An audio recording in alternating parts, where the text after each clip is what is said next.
Jail যাত্রাটা নিশ্চিত। BJP সরকার মানে শপথ নেওয়ার আগেই তার প্রস্তুতি শুরু হয়ে গিয়েছিল। এখন সেই পরিস্থিতি আরও জটিল নয়, আরও সরল হতে চলেছে।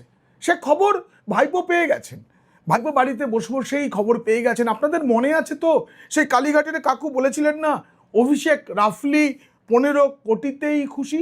শান্তনু, অভিষেক 15 কোটিতেই খুশি। এখন 250 লোক ধরলে 15 কোটি পেয়ে যাব। কি সহজ অঙ্ক। হ্যাঁ, নিয়োগ দুর্নীতি মামলাতেই সর্বপ্রথম ফাঁসতে চলেছেন অভিষেক বন্দ্যোপাধ্যায়। তিনি ছিলেন মূল কালপ্রিট, এটা সিবিআই তদন্তে উঠে এসেছিল, কিন্তু পুলিশের সহযোগিতা ছিল না। আদালতে মামলা চলুক এবং সেই চলতে চলতে কোথায় জল কোথায় গড়াবে সেটা আমরা ভাবছিলাম। কিন্তু এবার যে ওএমআর শিট প্রকাশ্যে এসে গিয়েছে, তারপরে ভাইপোর আর নিস্তার নেই। যে রাজ্য পুলিশ এতদিন তাকে পাহারা দিয়েছে, অকারণে তাকে স্যালুট করেছে, কারণ তার পিসিমণি মুখ্যমন্ত্রী, এই তার যোগ্যতা, এবার তাকে সেই রাজ্য পুলিশ গ্রেপ্তার করবে। কেন্দ্রীয় বাহিনীর দরকার হবে না। এটা আপনাদের আমি বলে দিচ্ছি, কি কি প্রস্তুতি শুরু হয়েছে সবটা বলবো আপনাদের। এই আলোচনা যদি ভালো লাগে অবশ্যই সাবস্ক্রাইব করবেন। পিনাক্কি বলছে, ইদানিং আপনাদের ভালো লাগছে বলেই আমার অনেক ভিউজ বাড়ছে, কিন্তু আপনাদের বলি যত বেশি সাবস্ক্রাইবার হবে তত বেশি মানুষের কাছে ইউটিউব এই ধরনের প্রতিবেদনগুলো পৌঁছে দেবে। তাই যদি ভালো লাগে তবে অবশ্যই সাবস্ক্রাইব করবেন, আপনারা বেল আইকনে চাপ দেবেন, তাহলে নিজের কাছেও নোটিফিকেশন আসবে এবং অন্যদের কাছেও যাবে। এখন কিভাবে, এখন তো কেউ নেই, পিসি নেই, আর পিসিও এখন খুব অসহায়। তার পাশে রাজীব কুমার নেই, বিনীত গোয়েল নেই, ভাইপোকে বাঁচাবেন কি করে? কেমন প্রস্তুতি শুভেন্দু অধিকারীর সরকার শুরু করতে চলেছে এবং কিছুটা শুরুও হয়ে গেছে, সেটা জানতে দেখুন ও শুনুন পিনাক্কি বলছে। 26,000 চাকরি চলে যাওয়ার সেই ঘটনা আপনাদের জানা আছে। তার মধ্যে অযোগ্যদের সাথে যোগ্যদেরও চাকরি গেছে। যোগ্য অযোগ্য আলাদা করা যাচ্ছিল না, কারণ ওএমআর সিট নেই। ব্রিগেড ময়দানে যেদিন নরেন্দ্র মোদীর উপস্থিতিতে, গোটা ভারতের উপস্থিতিতে শুভেন্দু অধিকারী শপথ নিলেন, তার আগে থেকেই প্রস্তুতি শুরু হয়ে গেছে ভাইপোর যাবতীয় দুর্নীতি এক এক করে সামনে আনার, যেগুলোকে সামনে আনতে পারলে তাকে জেলে নিয়ে যাওয়া খুব একটা মুশকিল হবে না। রবিবার ছিল, শপথের পরের দিন রবিবার। সেই রবিবারের দিন 2016 সালের যে নিয়োগ পরীক্ষা, সিবিআই এর উদ্ধার করা যে ওএমআর শিট, সেগুলো নিজেদের ওয়েবসাইটে আপলোড করে দিয়েছে স্কুল সার্ভিস কমিশন। এখনো চটিচাটা মিডিয়া এখনো লিখছে 11 তারিখ তো আপলোড করার ডেট ছিল, তার আগেই করেছে, এর মধ্যে কিছু নেই। আপনারা বলুন তো, মমতা বন্দ্যোপাধ্যায় সরকার আছে ধরে নেওয়া যাক, জাননি পিসি চতুর্থবার ক্ষমতায় এসছেন, আপলোড হতো।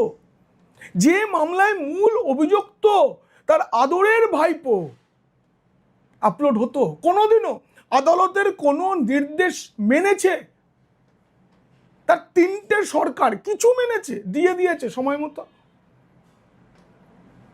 আদালতের কোনো নির্দেশ মানার ধার ধারেনি। খালি আমাদের করের পয়সায় আদালত থেকে আদালতে দামি দামি উকিল নিয়োগ করেছে আর হেরেছে, কিন্তু আদালতের নির্দেশ মানেনি। আপনাদের জানা 2016 সালে নবম থেকে দ্বাদশ স্তরের শিক্ষক এবং শিক্ষক কর্মী এই নিয়োগ পরীক্ষায় ব্যাপক দুর্নীতির অভিযোগ ওঠে। সিবিআই তদন্ত শুরু করে।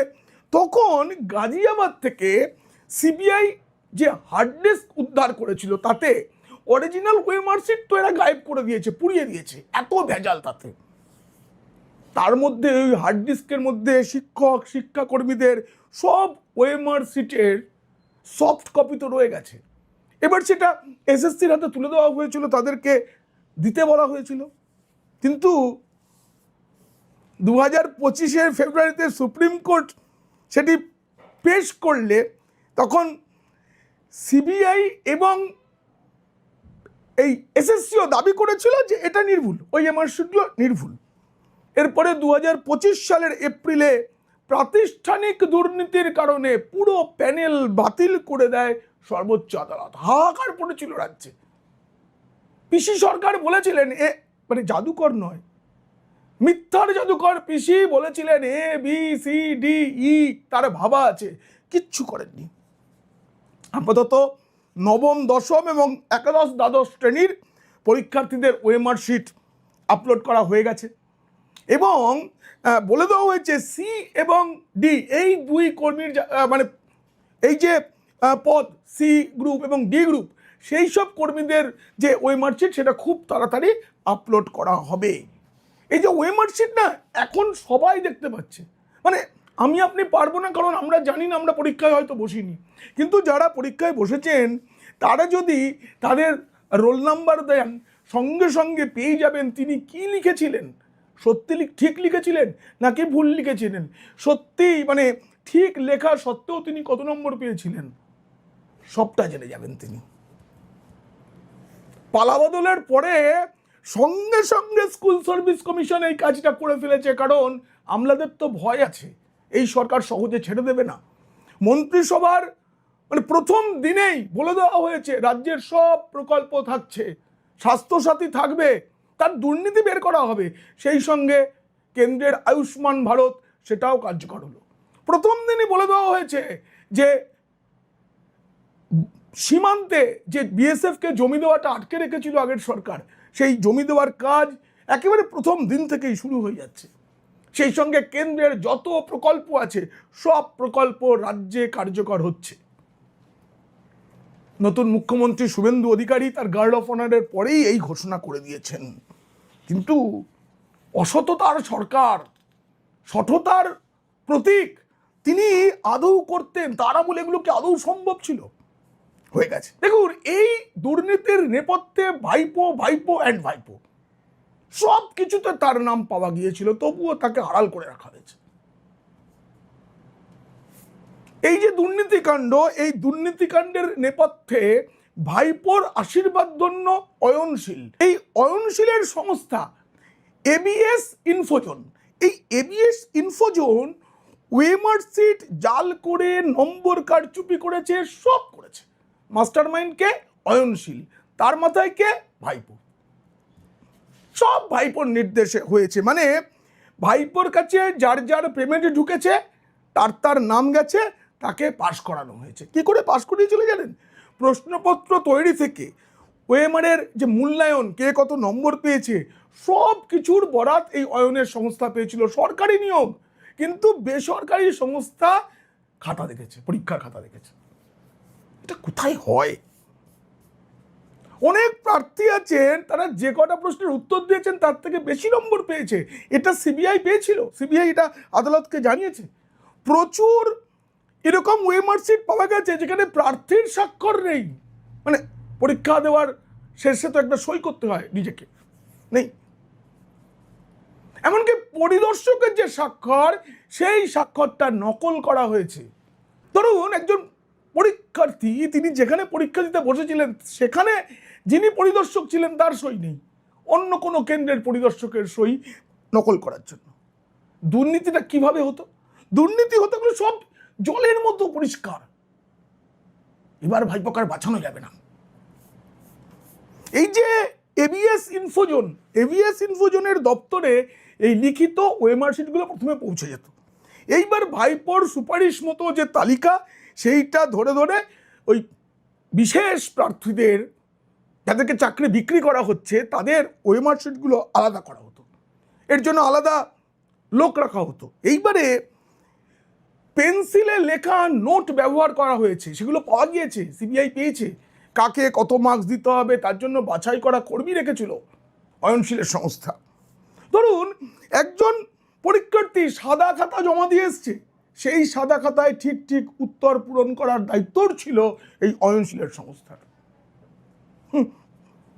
এবিএস ইনফোজোন দেখা গেছে যে অনেক ওএমআর শিট তারা ভুল উত্তর লিখেছিল, সেগুলোকে ফেলে দিয়ে নতুন ওএমআর শিট এনে সেখানে সঠিক উত্তর লেখা হয়েছে।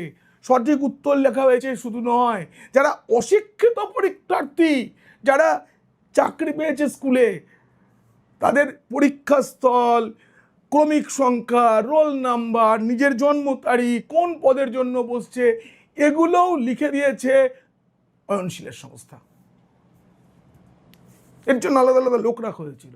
শুধু লিখিত পরীক্ষাতেই নয়, ইন্টারভিউয়েও ওই পরীক্ষার্থীরা বেশি নম্বর পেত, কারণ ভাইপোর নির্দেশ। দেখুন, এবার বলা হবে ভাইপোর নির্দেশ, ভাইপোর নির্দেশ, এত কিছু কি করে বলা যাচ্ছে? ইচ্ছাকৃতভাবে পাস করানো হয়েছে, কাউকে ইচ্ছাকৃতভাবে ফেল করানো হয়েছে। এই অয়নের উপরে না ভাইপোর আশীর্বাদ এতটা বেশি ছিল যে তার সংস্থা এই রাজ্যের 20টি পুরসভার তার নিয়োগের দায়িত্বও তাদের ওপর ছিল। তারাই সব করেছে, কে চাকরি পাবে কে পাবে না। ভাবা যায়, একই সংস্থা, সে পুরসভার কর্মী নিয়োগ করছে, আবার স্কুলে কারা চাকরি করবেন সেটাও। 2017 সালে সব ফাঁস হয়, যখন কুন্তল ঘোষ, শান্তনু বন্দ্যোপাধ্যায়, অরবিন্দ রায় বর্মন, এরা তিনজন, আরেকজন ছিলেন সুরজিৎ চন্দ্র, এরা বেহালায় সুজয় কৃষ্ণ ভদ্র মানে কালীঘাটের কাকু, তার বাড়িতেই ঘুষের টাকা যখন পৌঁছতে যান তখনই তো সবটা ফাঁস হয়ে যায়। কুন্তল ঘোষের নির্দেশে তারই কর্মী গিয়েছিলেন অরবিন্দ রায় বর্মন, তিনি মোবাইলে পুরোটা রেকর্ড করে নিয়ে আসেন এবং সেটা পরে ল্যাপটপে ট্রান্সফার করেন। সিবিআই সেই ল্যাপটপ পাওয়ার পর কি জানতে পেরেছিল আপনাদের বলবো আজকে। ওই যে কথোপকথন, মোট 72 মিনিট 59 সেকেন্ডের একটা কথোপকথন, তার মধ্যে মোট 73 বার, মানে প্রতি মিনিটে একবার করে অভিষেকের নাম রয়েছে। কখনো আমার সাহেব, কখনো অভিষেক, কখনো অভিষেক ব্যানার্জি, সব রকম আছে।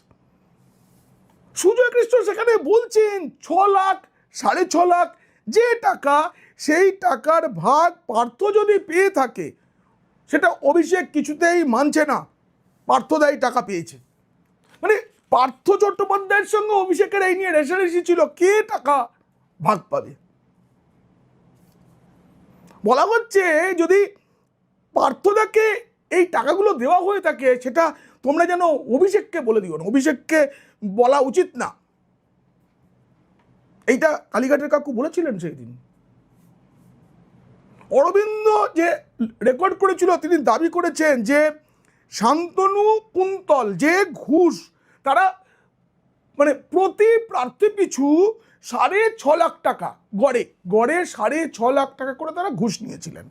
তার একটা অংশ তারা শিক্ষামন্ত্রী, তখনকার শিক্ষামন্ত্রী জেলখাটা পার্থ চট্টোপাধ্যায়ের কাছে দিয়ে আসতেন। এটা জানতে পেরে যান অভিষেক বন্দ্যোপাধ্যায়, তিনি তো রেগে খায়, আমার দলের যা টাকা রোজগার হবে সে তো আমি নেব, আমার পিসি মুখ্যমন্ত্রী, আমি এই রাজ্যের ভাইপো, আমাকে টপকে টাকা যাবে? আমার এত বড় প্রাসাদ, কোটি কোটি টাকা ঝাড়বাতি, আমার অত গাড়ি, লোক, লস্কর,